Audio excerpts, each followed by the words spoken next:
بسم الله الرحمن الرحيم. الحمد لله رب العالمين، والصلاة والسلام على سيد الأنبياء والمرسلين وعلى آله وأصحابه أجمعين، أما بعد.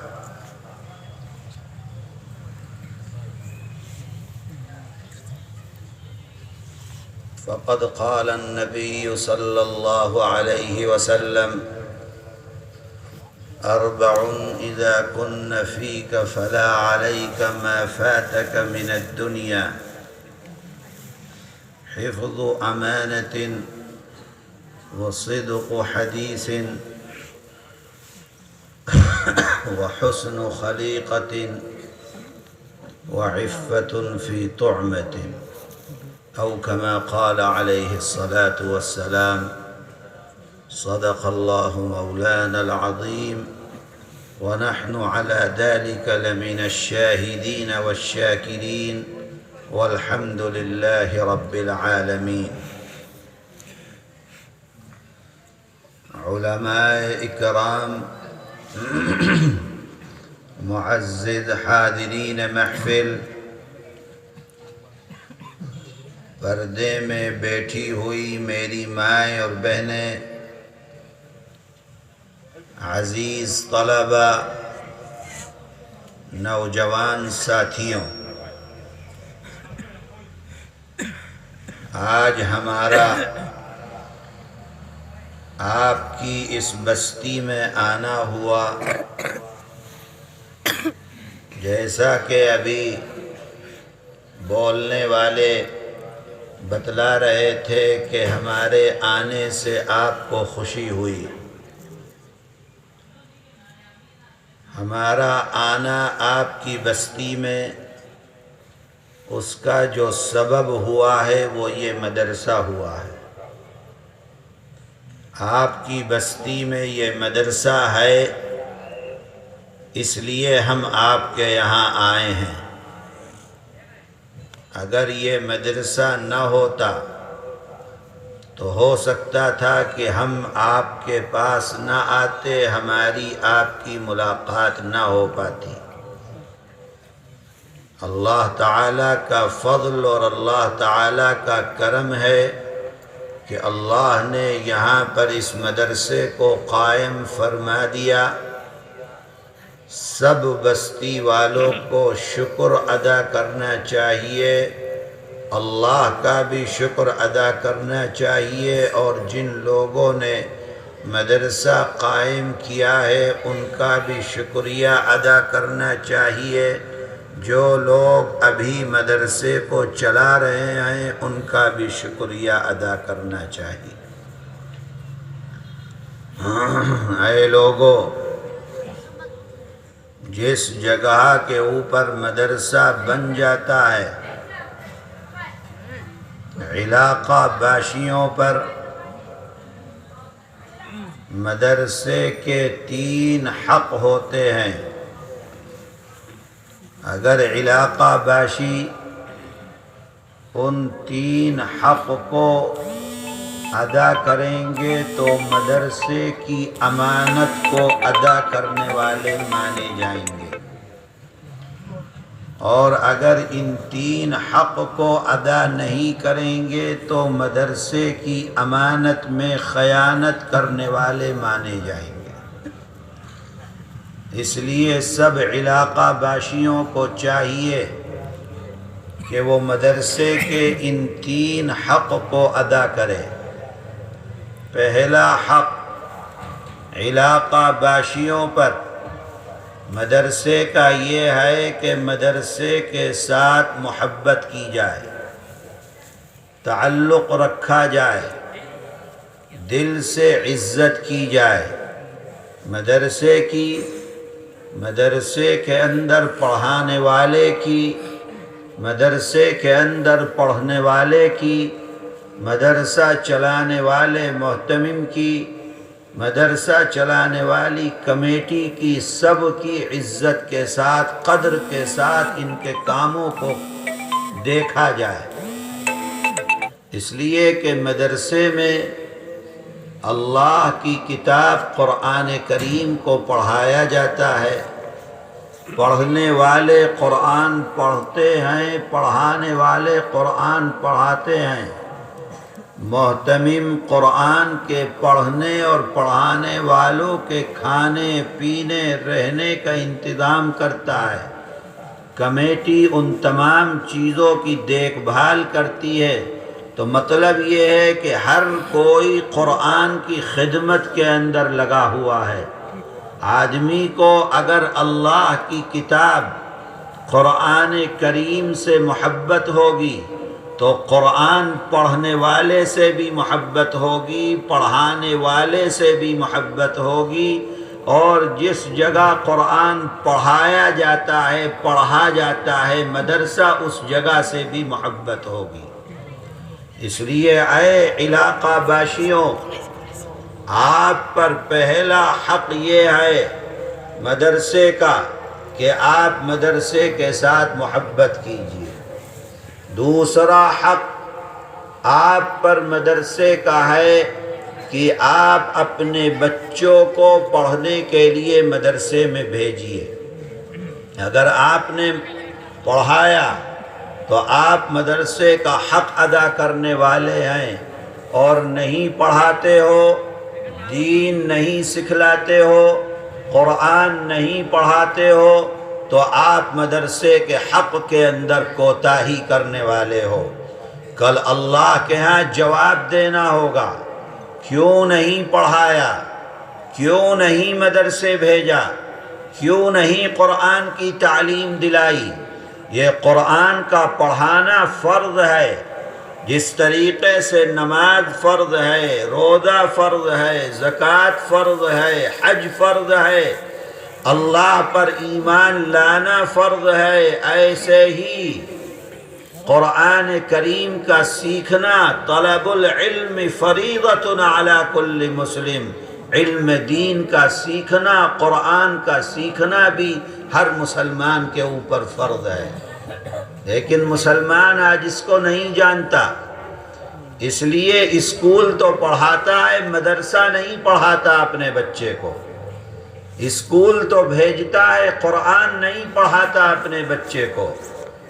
اسکول کی تعلیم تو دیتا ہے، لیکن اللہ کے نبی کی حدیث اپنے بچوں کو نہیں پڑھاتا ہے۔ اس لیے آپ پر، علاقہ باشیوں پر حق ہے کہ آپ اپنے بچوں کو دین پڑھنے کے لیے مدرسے کے اندر بھیجیے۔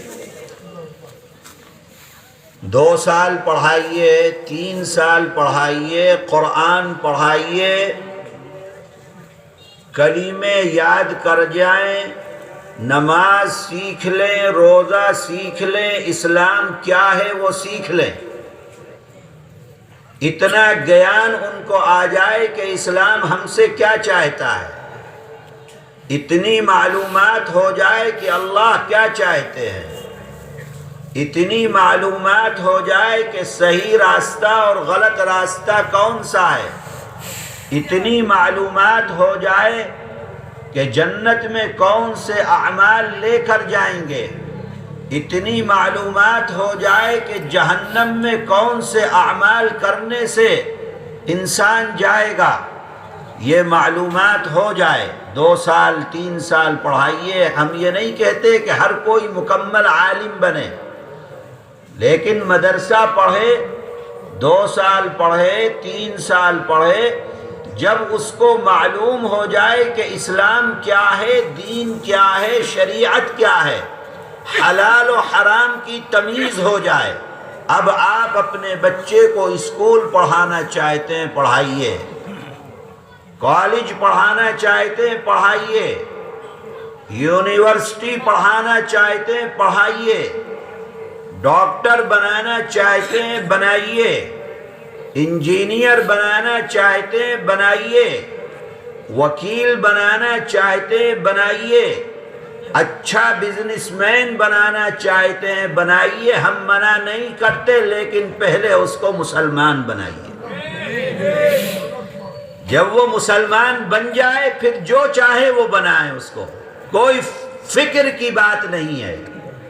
وہ خود بھی اپنے ایمان کی حفاظت کرے گا اور اپنی آنے والی نسلوں کے ایمان کی حفاظت کرے گا۔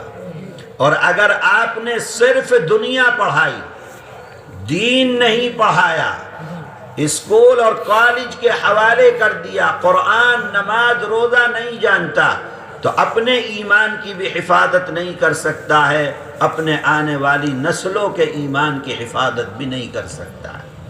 اس لیے ہم کہتے ہیں کہ یہ مدرسے کا حق ہے کہ اپنے بچوں کو مدرسے کے اندر بھیجو۔ چھوٹا ہے ابھی 4 سال 5 سال، مدرسے کے اندر بھیجیے۔ آپ اسکول پڑھاتے ہو، بہت اچھا ہے، صبح کو اسکول جاتا ہے، شام کو مدرسہ بھیجیے۔ آپ کو فکر ہونی چاہیے کہ ایمان کی حفاظت اسی مدرسے میں بھیج کر ہو سکتی ہے۔ اسکول بھیج کر ایمان کی حفاظت نہیں ہو سکتی۔ تو دوسرا حق علاقہ باشیوں پر مدرسے کا، اپنے بچوں کو پڑھنے کے لیے مدرسے کے اندر بھیجو۔ تیسرا حق یہ ہے کہ جو مدرسے کی ضرورت ہے اس کو پورا کرو، دان کرو، پیسہ خرچ کرو، اس نیت کے ساتھ کرو کہ مدرسے میں اللہ کی کتاب قرآن پڑھایا جاتا ہے، میں قرآن پڑھنے والوں پر خرچ کر رہا ہوں، میں قرآن پڑھانے والوں پر خرچ کر رہا ہوں۔ تمہارا یہ دان اللہ کے ہاں بدلے میں تم کو اللہ کی جنت دلوائے گا، اللہ کی جنت ملے گی جب اس نیت سے خرچ کرو گے کہ میں قرآن کے پڑھنے اور پڑھانے والوں کے لیے خرچ کر رہا ہوں۔ یہ تیسرا حق ہے ہر علاقہ باشی پر۔ پہلا حق محبت، دوسرا حق پڑھنے کے لیے بھیجو، تیسرا حق دان کرو جو ضرورت ہے۔ کمرہ بن رہا ہے، روم چاہیے، روم کے لیے دان کرو، مسجد چاہیے، مسجد کے لیے دان کرو، بچوں کا، پڑھنے والوں کا کھانے کی ضرورت ہے، کھانے کے لیے دان کرو، استاد پڑھانے والے ان کے ویتن کے لیے ضرورت ہے، اس کے لیے دان کرو۔ بدلے میں کیا ملے گا؟ اللہ تعالیٰ تمہیں اپنی جنت میں جگہ عطا فرمائے۔ اس کو ایسے سمجھو، جو دان کر رہے ہو گویا کہ اللہ کے ہاں تمہارا اکاؤنٹ کھل رہا ہے، بینک میں اکاؤنٹ کھلواتے ہو، پیسہ جمع کرتے ہو، اللہ کے ہاں اکاؤنٹ کھل رہا ہے، پیسہ جمع ہو رہا ہے۔ جمع کرتے رہو، کرتے رہو، کرتے رہو۔ اللہ تعالیٰ سے کچھ مت مانگو۔ قیامت کے دن پہنچو گے، اے اللہ میں نے آپ کے اکاؤنٹ میں پیسہ جمع کیا تھا، دنیا میں دان کیا تھا آپ کے قرآن کے لیے، آج مجھ کو بدلہ چاہیے۔ اللہ فرمائیں گے کیا چاہیے؟ اے اللہ مجھے آپ کی جنت میں جگہ چاہیے۔ اللہ تعالیٰ اپنی جنت میں جگہ عطا فرمائیں۔ میرے بھائیوں، جناب رسول اللہ صلی اللہ علیہ وسلم کی ایک حدیث میں نے پڑھی تھی، اللہ کے نبی اس میں فرما رہے ہیں کہ اگر انسان اپنی زندگی میں ان 4 چیزوں کو جمع کر لے اور ساری دنیا انسان سے روٹھ جائے، ختم ہو جائے، اللہ کے نبی فرماتے ہیں کہ اگر یہ 4 چیزیں مل گئیں اور دنیا نہ ملی تو دنیا نہ ملنے کا کوئی غم نہیں ہے۔ 4 چیزیں اذا کن فیک، اگر وہ تمہارے پاس ہیں تو دنیا کے ما فاتک الدنیا فلا علیک ما فاتک الدنیا، تو دنیا جانے کا پھر کوئی غم نہیں ہے۔ یہ 4 چیزیں مل جائیں، دنیا چلی جائے، دولت چلی جائے، پیسہ چلا جائے، گھر چلا جائے، ہر چیز برباد ہو جائے، لیکن زندگی میں یہ 4 چیزیں ہیں، اللہ کے نبی فرماتے ہیں کہ دنیا کے جانے کا کوئی غم نہیں، اس لیے کہ یہ 4 چیزیں تمہاری آخرت بنانے والی ہیں۔ اللہ کے نبی یہ فرمانا چاہتے ہیں کہ اے مسلمانوں اپنے جیون کے اندر ان 4 چیزوں کو اتار